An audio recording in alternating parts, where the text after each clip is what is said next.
Sa ngalan ng Ama at ng Anak at ng Espiritu Santo, Amen. sumainyo ang Panginoon. At sumaiyo rin. Mga kapatid, bilang nagkakaisang bayan ng Diyos, sama-sama tayo magpurit magpasalamat sa ating Panginoon. Ngayon tayo kanyang tinitipon bilang nagkakaisa niyang bayan. Ating itaas sa Panginoon ang ating intensyon at mga panalangin sa tulong ni San Blas na ating ginugunita sa araw na ito. Hilingin din natin ang kamahal-mahalang puso ni Jesus, ang kanyang biyaya, ang kanyang pagpapala ngayong unang Biyernes ng buwang ito. At ang ating misa ngayon ay ating iniaalay bilang pamaalam sa pilgrim relic ni Santa Teresita ng Batang si Jesus. Upang maing karapat-dapat tayo sa ating pagdiriwang, ating pagsisihan ang ating mga nagawang kasalanan. Inamin ko sa makapangyarihang Diyos at sa inyo mga kapatid, na lubha akong nagkasala sa isip, sa salita at sa gawa, sa aking pagkukulang. Kaya'y sinasamo ko sa mahal na Birheng Maria, sa lahat ng mga anghel at mga banal, at sa inyo mga kapatid na ako ay panalangin sa Panginoong ating Diyos. Kaawaan tayo ng makapangyarihang Diyos, patawarin tayo sa ating mga kasalanan, patnubayan tayo sa buhay na walang hanggan. Amen.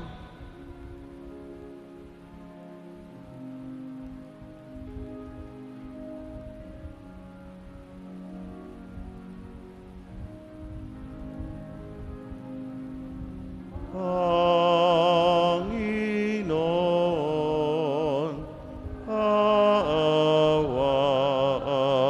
mo kami. Panginoon, kaawaan mo kami.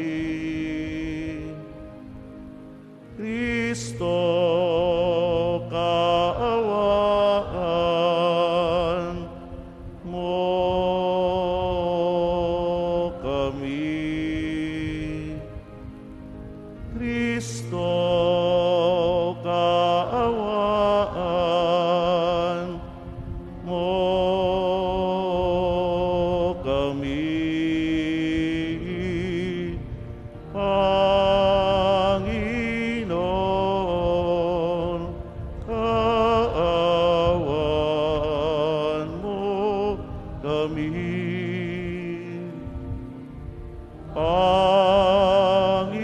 Panginoon, kaawaan mo kami. Manalangin tayo. Ama naming makapangyarihan, dinggin mo kaming dumadalangin kay San Blas na iyong martir, upang ang kapayapaan at pagkakasundo ay makamtan namin araw-araw, at sa iyong paglingap sumabit nawa kami sa walang maliw na buhay. Sa pamamagitan ni Yesu Kristo, kasama ng Espiritu Santo, magpasawalang hanggan.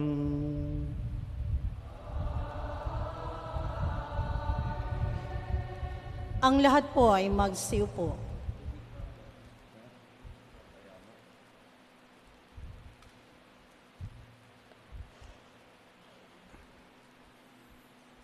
Pagbasa mula sa sulat ng mga Hebreo.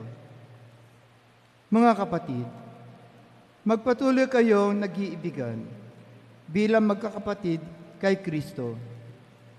Huwag ninyong kaligtaan ang pagpapatuloy sa mga taga-ibang bayan. May ilang gumawa nito at nakapagpatuloy sila ng mga anghel na hindi nila nalalaman. Damayan ninyo ang mga nabibilanggo na parang kayo'y nakabilanggo rin kasama nila. Gayun din ang mga pinagmamalupitan, sapagkat maaaring kayo may dumanas din ng gayon. Dapat igalang ng lahat ang pag-aasawa at maging tapat sa isa't isa ang mag-asawa. sapagkat hahatulan ng Diyos ang mga nakikiapid at mga nangangalunya. Huwag kayong magmukhang salapi. Masiyahan na kayo sa anumang nasa inyo, sapagkat sinabi ng Diyos, hindi kita iiwan, ni pababayaan man. Walang pag-agam-agam na masasabi natin, ang Panginoon ang tumutulong sa akin. Hindi ako matatakot.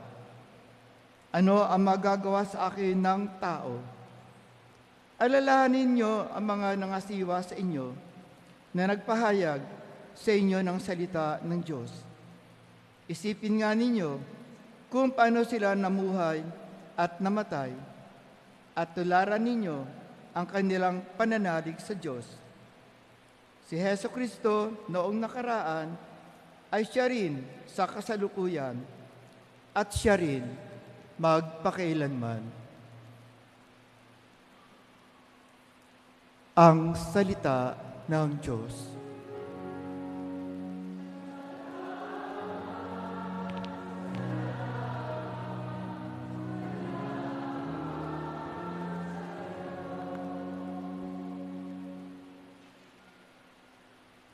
Panginooy aking tanglaw, siya'y aking kaligtasan. Panginooy aking tanglaw, siya'y aking kaligtasan. Tanglaw ko'y ang poon aking kaligtasan, kaya walang takot ako kanino man.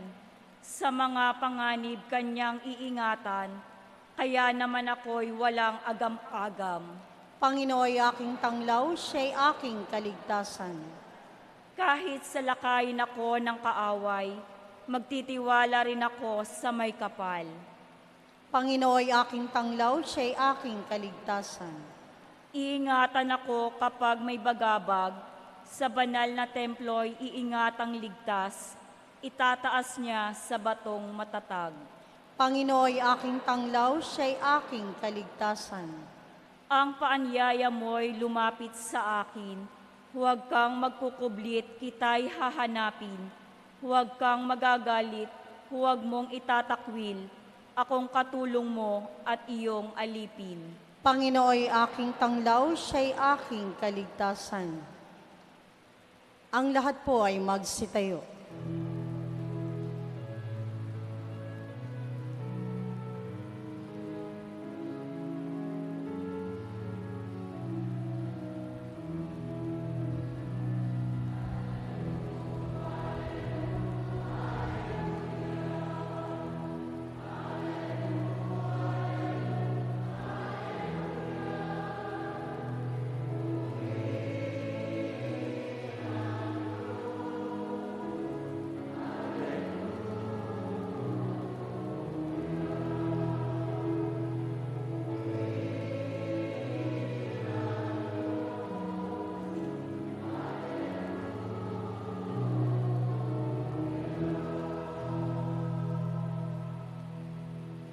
Sumainyo ang Panginoon, At sumaiyo rin. ang mabuting balita ng Panginoon ayon kay San Marcos. Papuri sa iyo, Panginoon. Noong panahong iyon, nakarating kay Haring Herodes ang balitang tungkol kay Jesus, sapagkat bantog na ang pangalan nito. May nagsasabi siya si Juan Bautista na muling binuhay, kaya nakagagawa siya ng mga himala. May nagsasabi naman siya si Elias, siyang propetang katulad ng mga propeta noong una, anang iba. Sinabi naman ni Herodes, nang mabalitaan niya ito, muling nabuhay si Juan na pinapugutan ko. Si Herodes ang nagpahuli, nagpagapos at nagpabilanggo kay Juan dahil kay Herodias. Ang babaeng ito'y asawa ni Felipe, na kapatid ni Herodes, ngunit kinakasama niya. Laging sinasabi sa kanya ni Juan, hindi matuwid na kunin ninyo ang asawa ng iyong kapatid. Kaya't si Herodias ay nagkimkim ng galit kay Juan. Hinangad niyang ipapatay ito, ngunit hindi niya magawa sapagkat natatakot si Herodes kay Juan. Alam niyang ito'y taong matuwid at banal, kaya't ipinagsasanggalang niya. Gustong-gusto niyang makinig kay Juan, bagamat labis siyang nababagabag sa mga sinasabi nito. Sa wakas ay nagkaroon ng pagkakataon si Herodias na anyayaan si Herodes sa kanyang karawan ang kanyang mga kagawad, mga pinuno ng hukbo at ang mga pangunahing mamamayan ng Galilea.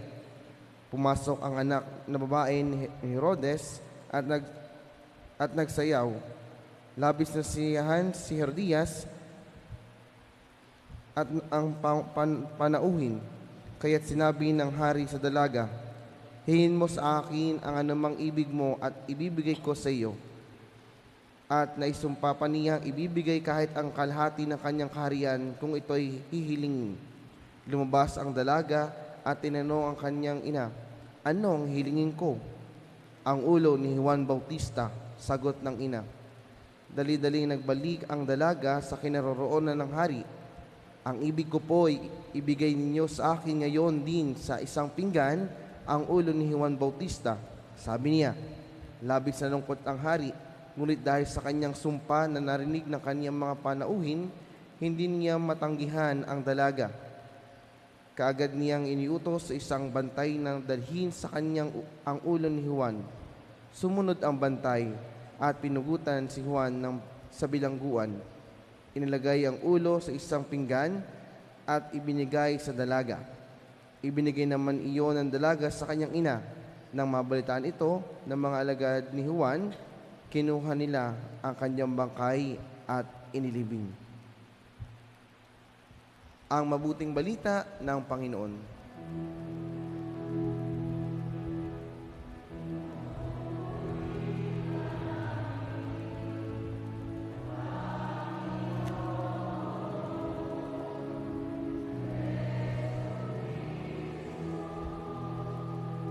Ang lahat po ay magsiupo.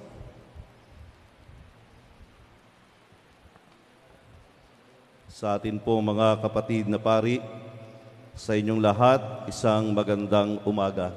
Isang magandang umaga po, Padre. Simula po noong February 1, ang relikya ni Santa Teresita ng Batang si Jesus ay narito sa ating diocese. At ngayon tayo ay namamaalam dito sa ating katedral sapagkat ihahatid na siya sa dambana ni Santa Ana sa Malikboy. At kapansin-pansin kapag si Santa Teresita po ay dumarating sa mga parokya o sa mga paglalagakan sa kanya, umaaring sa mga dinaraanan niya, ang mga tao ay nananalangin. Kagabi, madami ang humanay, humila para makalapit sa relikya ni Santa Teresita. Taglay ang ating mga panalangin, taglay ang ating mga hinihingi, taglay ang ating mga intensyon, maaaring sa ating sariling mga kahilingan, o maaaring ipinagdadasal natin ang iba. Humihingi tayo ng biyaya sa Diyos sa pamagitan ni Santa Teresita. Yun din ang ating hinihinging biyaya ngayon sa ating paggunita kay San Blas.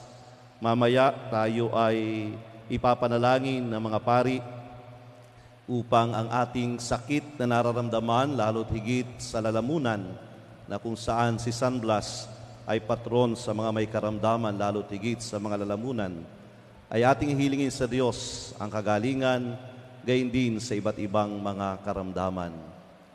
Tutila ang ating mga paglapit ngayon at maaring sa iba pang mga panahon ay parating may paghingi sa Diyos ng kanyang mga biyaya. Sa ating pong binasang ebanghelyo, tila may paghingi din ang ating napakinggan. Hiningi ng anak ni Herodias kay Herodes ang ulo ni Juan Bautista. Matapos na si Herodes ay masiyahan sa sayaw na ginawa ng anak ni Herodias. At ang kanilang hiningi ayon na rin sa pagsangguni sa kanyang ina ng batang sumayaw ay ang ulo ni Juan Bautista. Kaya kahit ang hari ay tila napipilitan dahil siya'y mayroon ding pagkasaalang-alang kay Juan, ipinasya pa rin niya na ibigay sa bata ang ulo ni Juan Bautista. Dito po natin makikita ang dalawang uri ng paghingi at ng pagbibigay. Ang paghingi ni Salome, ang anak ni Herodias, ay bilang ding paghihiganti ayon na rin sa kanyang ina. Paghihiganti dahil si Juan Bautista ay nagtuturo ng katotohanan sa kanila at tila ang pakiramdam ay kontrabida si Juan Bautista sa kanilang mga maling pagsasama. Kaya ang paghingi ay paghihiganti. Ang paghingi ay para sa pansariling kaalwanan. Ang paghingi ay para sa kapahamakan ng iba. Pero si Juan Bautista, ang kanyang hinihingi ay ang pagyakap sa katotohanan, pagyakap sa tunay na turo ni Jesus ng tamang pamumuhay. Pero hindi ito naibigay ni Herodes. Ang kanyang naibigay ay ang makasariling pagnanais ni Herodias. Meron din tayong nakita pong dalawang uri din ng pagbibigay na atin na ding nabanggit. Si Herodes na nagbigay, hindi lamang ayon sa kanyang sariling kapasyahan, kung hindi may maaaring napipilitan dahil mapapahiya siya sa kanyang mga nasasakupan. Kaya maaaring kahit labag, siya ay nagbigay. Samantalang si Juan Bautista, siya ay nagbigay ng kanyang sarili ng buong laya para ipakita, panindigan ang katotohanan at ang turo ni Jesus. Ito rin po ang hinihingi sa atin. Tayo, karaniwan tayong humihingi ng biyaya, lalo na sa ating Panginoon, sa ating nabanggit, kay Santa Teresita, kay San Blas. Pero titingnan natin ano ba yung hinihingi natin sa Diyos. Baka ang ating hinihingi sa Diyos ay makasariling pagnanais lamang. Baka ang ating hinihingi sa Diyos ay maaaring sa kapahamakan ng iba at sa pansariling kabutihan lamang at maaaring sa ikasasama ng iba. Titingnan natin ang ating mga hinihingi sa Panginoon at ang napakagandang hingin sa Diyos ay ang maging kapakipakinabang ang bawat isa sa atin para sa Kanyang kaharian upang mas lalong umunlad ang ating pananampalataya. At sana hindi nga lamang tayo po humihingi, kung hindi tayo ay nagbibigay din, nagbibigay ng buong laya, nagbibigay ng kabutihan, nagbibigay ng sarili para sa Diyos. Minsan tayo po ay nasasanay ng humingi na lamang at nalilimutan nating magbigay. Kaya nga kapag tayo hindi pinagbigyan, tayo nagagalit, tayo nagtatampo, umaaring hindi na tayo muling dumudulog sa Diyos. Dito mas lalong sinusubok ang ating pananampalataya kapag tayo humihingi ng tila tayo ay hindi na nagtitiwala sa ating Panginoon Diyos dahil hindi tayo pinapakinggan. Pero tatandaan po natin, bago pa man tayo humingi, ang Diyos ay naunang nagbigay sa atin. Ang Diyos una nang nakinig sa atin. Tularan natin si Santa Teresita, nagbigay ng kanyang sarili kahit sa kumbento na kanyang ginagalawan, sa maliliit na paraan na ginagawa niya ng may pag-ibig, kanyang ibinigay ang kanyang sarili sa ating Panginoon at sa kanyang mga kasamahan. At kahit na nang ang Santa ay pumanaw na, patuloy pa rin siyang nagbibigay ng kanyang sarili sa atin, lalo na sa pamamagitan ng pagdalaw ng kanyang relikya. Binibigyan tayo ng pag-asa, binibigyan tayo ng halimbawa ng isang tunay na paglilingkod sa ating Panginoong Diyos. Kaya sa ating pong pagdiriwang ng banal na misa, patuloy nating hingi ng biyaya na nawa tayo ay patuloy na pagbigay ng ating sarili, katulad ni Santa Teresita, may pagnanais na maging bahagi ng misyon ng ating Panginoon, ng simbahan. Ito ang hinihingi ng Santo Papa sa simbahang sinodal na ang bawat isa sa atin bilang binyagan, sana'y maging aware tayo, maging bukas ang kalooban sa pagbibigay para sa Panginoon, pagbibigay ng sarili, pagbibigay ng oras, ng panahon, upang ating mga kasamahan bilang simbahan ay maisama natin sa ating paglalakbay patungo sa ating Panginoon Diyos na kinaroroonan ni Santa Teresita. Kaya sama-sama po tayo, patuloy tayo magsisikap, hindi lamang humihingi, kung hindi nagbibigay.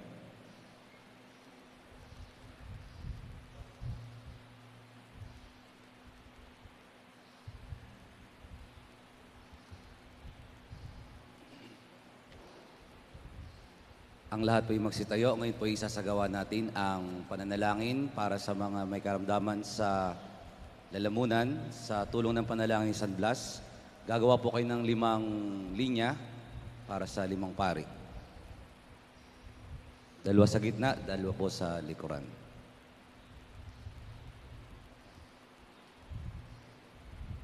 Ngayon po kayo aming ipapanalangin ng pangkalahatan upang ang mga pari ay ilalagay na lamang ang kandila sa inyong lalamunan. Itungo po ang inyong ulo at humiling ng pagbabasbas ng Panginoon.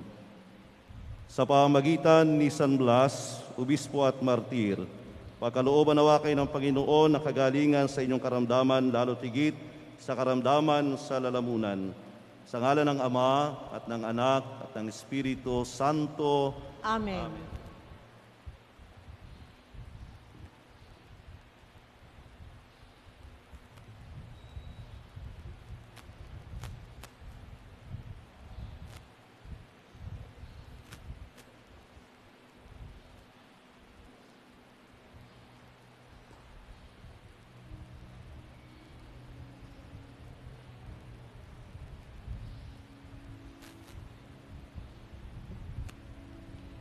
Maaari na po kayong humanay, 5 hanay daw po.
Ang lahat po ay magsitayo.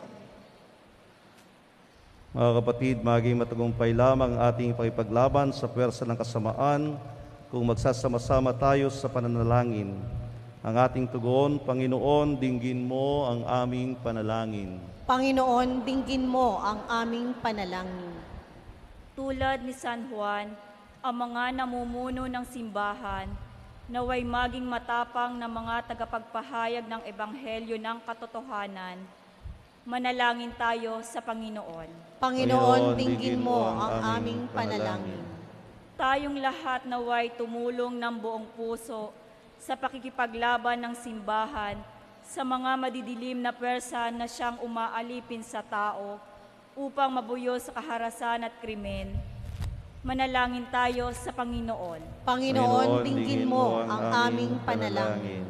Tayong mga Kristiyano, naway maging hayag sa pagsalita sa ating mga alalahanin laban sa mga taong nagsasamantala at sa mga sinasamantala sa pamamagitan ng politikal na panggigipit at bulok na pamamaraan. Manalangin tayo sa Panginoon. Panginoon, dinggin mo ang aming panalangin. Ang mga biktima ng opresyon, naway magtamo ng katarungan, kalayaan at kapayapaan. Manalangin tayo sa Panginoon. Panginoon, dinggin mo ang aming panalangin. Ang mga nagdusa at namatay sa pananampalataya, naway makatagpo ng makalangit na pabuya. Manalangin tayo sa Panginoon. Panginoon, dinggin mo ang aming panalangin. Makalangit na Ama, hindi nagbabago kumukupas ang iyong pag-ibig sa amin. Bigyan mo kami ng katapangan na manahan sa iyong presensya sa lahat ng araw ng aming buhay. Ito'y aming hiling sa pamamagitan ni Kristong aming Panginoon. Amen. Ang lahat po ay magsiupo para po sa may mga hawak na love offering o sobrang pang-alay, maaari na po kayong humanay sa gitna.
Tanggapin ang alay na ito, mga biyayang nagmula sa pagpapala mo. Tanda ng bawat puso, pagkat inibig mo, ngayon nananalig, nagmamahal sa iyo.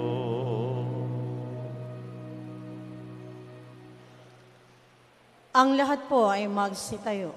Manalangin kayo mga kapatid upang paghahain natin ay kalugdan ng Diyos sa mga makapangyarihan.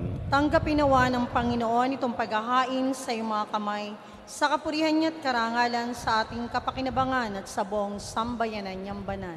Ama naming lumikha, pakabanalin mo at basbasan ang mga alay na nakahanda upang pahalabin ito ang aming diwas sa lingas ng pag-ibig mo na nagdulot ng tagumpay sa kapakasakit ni San Blas. sa pamamagitan ni Hesu Kristo, kasama ng Espiritu Santo, magpasawalang hanggan.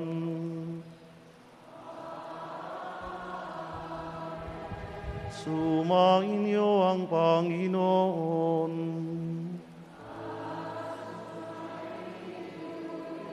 Itaas sa Diyos ang inyong puso at diwa.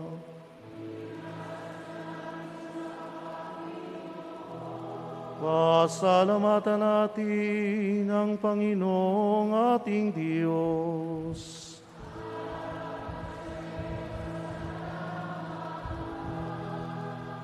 Ama naming makapangyarihan, tunay ngang marapat na ikaw ay aming pasalamatan. Ngayong aming kagalakan ni San Blas ay parangalan. Sa ikapanalig namin paninindigan na ikaw ipahayag kahit siya'y mamatay, sabagat minarapat mong kanyang matularan ang iyong anak na naghain ng sariling buhay. Tulad na naganap sa iyong anak, ang dugo ng mga martir ay dumanak, hindi dahil sa karatagang likas, kundi dahil sa iyong bigay na lakas. Kaya, kaysa ng mga anghel na nagsisiyawit ng papuri sa iyo, nang walang humpay sa kalangitan, kami nagbubunyi sa iyong kadakilaan.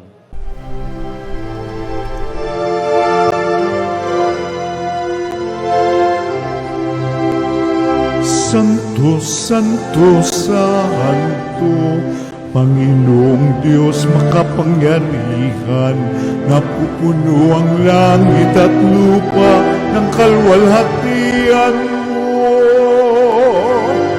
Hosana sa kaitaasan, pinagpalang na paririto sa ngalan ng Panginoon.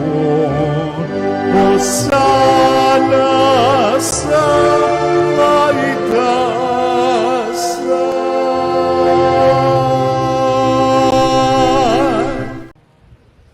Ama naming banal, ikaw ang bukalang tanang kabanalan.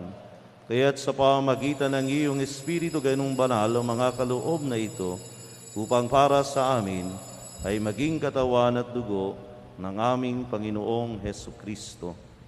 Bago niya pinagtiisang kusang loob na maging handog, hinawakan niya ang tinapay, pinasalamatan kaniya, pinaghati-hati niya iyon, iniabot sa kaniyang mga alagad at sinabi, "Tanggapin ninyong lahat ito at kanin. Ito ang aking katawan na ihahandog para sa inyo."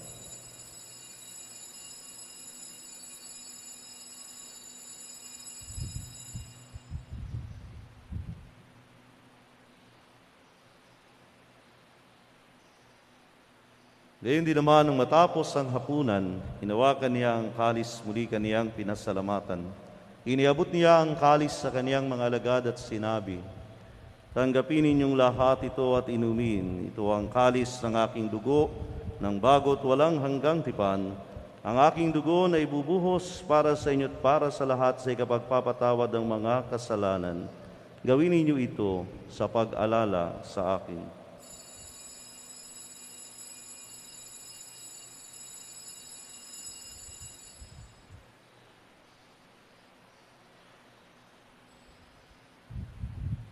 Ipagbunyi natin ang misteryo ng pananampalataya.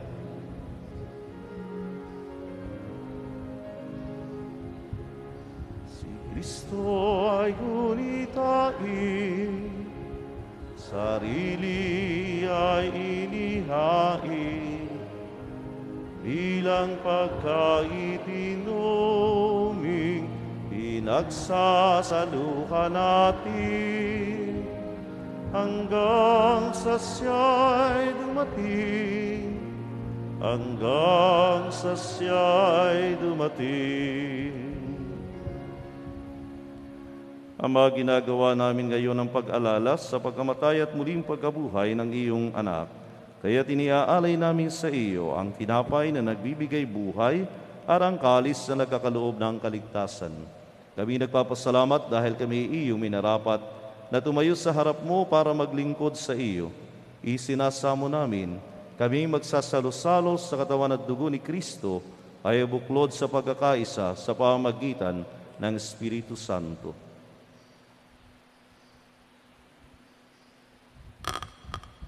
Ama, lingapin mo ang iyong simbahang laganap sa buong daigdig. Puspusin mo kami sa pag-ibig kaysa ni Francisco na aming Santo Papa, ni Mel Rey na aming Obispo at ng Tanang Kaparian. Alalahanin mo rin ang mga kapatid naming nahimlay nang may pag-asang sila'y muling mabubuhay, gayon din ang lahat ng mga pumanaw. Kaawaan mo sila at patuloyin sa iyong kaliwanagan. Kaawaan mo at pagindapatin kaming lahat na makasalo sa iyong buhay na walang wakas. Kaisa ng mahal na Birheng Maria na Ina ng Diyos, kaisa ni San Jose na kanyang esposo, kaisa ng mga apostol, kaisa ni San Fernando ang aming patron, ni Santa Teresita ng Batang si Jesus, ni San Blas at ng lahat ng mga banal na namuhay dito sa daigdig ng kalugod-lugod sa iyo, may pagdiwang nawa namin ang pagpupuri sa ikararangal mo sa pamagitan ng iyong anak na aming Panginoong Hesukristo. Sa pamagitan ni Kristo kasama niya at sa Kaniya, ang lahat ng parangal at papuri ay sa iyo, Diyos amang makapangyarihan, kasama ng Espiritu Santo, magpasawalang hanggan.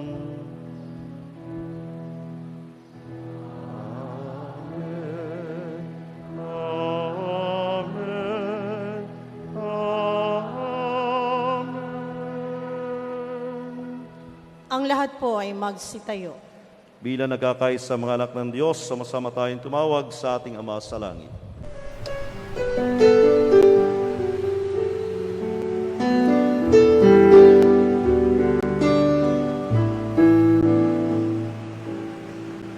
Ama namin, sumasalangit ka, sambahin ang ngalan mo, mapasamin ang kaharian mo, sundin ang loob mo, dito sa lupa para ng sa langit. Bigyan mo po kami ngayon ng aming kakanin sa araw-araw at patawarin mo kami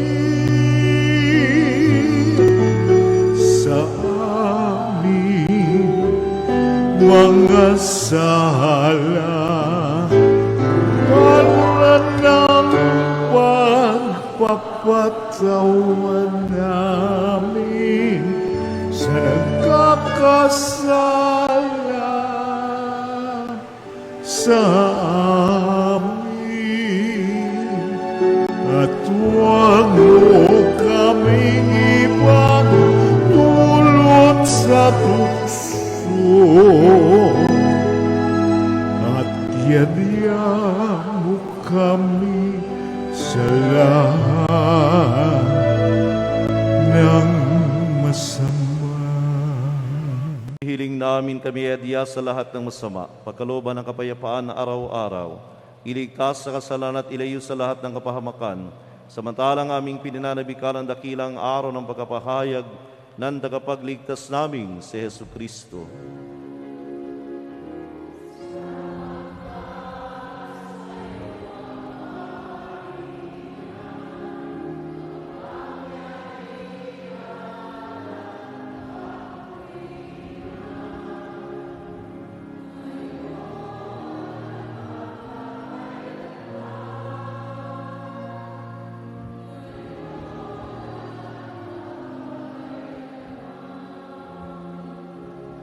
Panginoong Jesucristo, sinabi mo sa iyong mga apostol, kapayapaan ang iniiwan ko sa inyo, ang aking kapayapaan ang ibinibigay ko sa inyo.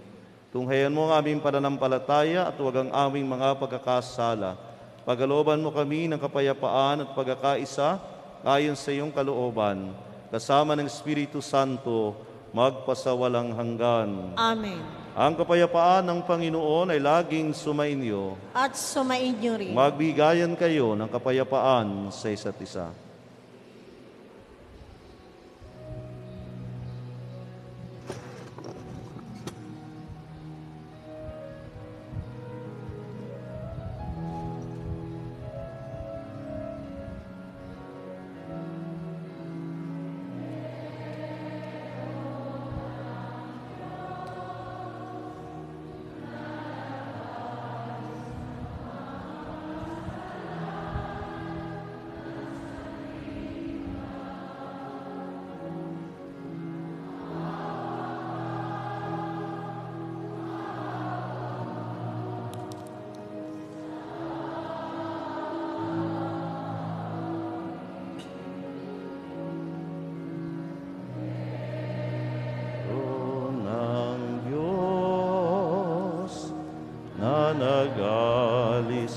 mga kasalanan ng sanlibutan. Maawa ka,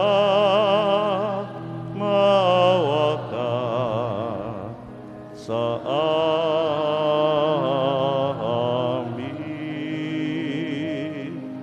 Kordero ng Diyos,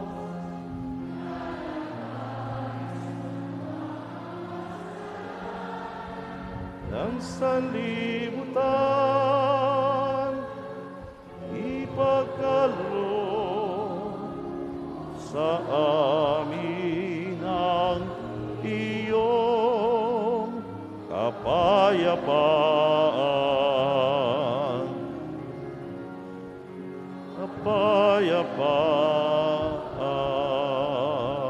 Ang lahat po ay magsiluhod. Ito si Kristo, ang Kordero ng Diyos. Ito ang nag-aalis ng kasalanan ng sanlibutan. Mapalad tayong inaanyayahan sa kaniyang piging. Panginoon, hindi ako karapat-dapat magpatuloy sa iyo. Ngunit sa isang salita mo lamang ay gagaling na ako.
Magsitayo na po ang lahat.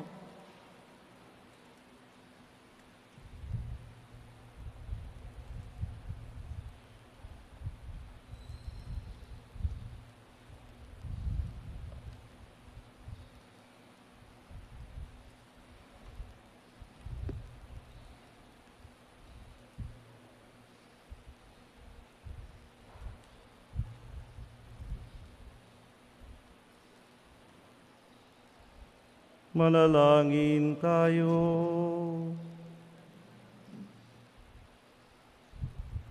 Ama naming mapagmahal, pagkatanggap namin sa malalapay kinabang, hinihiling namin sa pagtulad namin sa ratagan ni San Blas, kami naway maging magkamit ng gantimpalang walang maliw para sa pananatiling matapat sa pamamagitan ni Hesu Kristo, kasama ng Espiritu Santo, magpasawalang hanggan.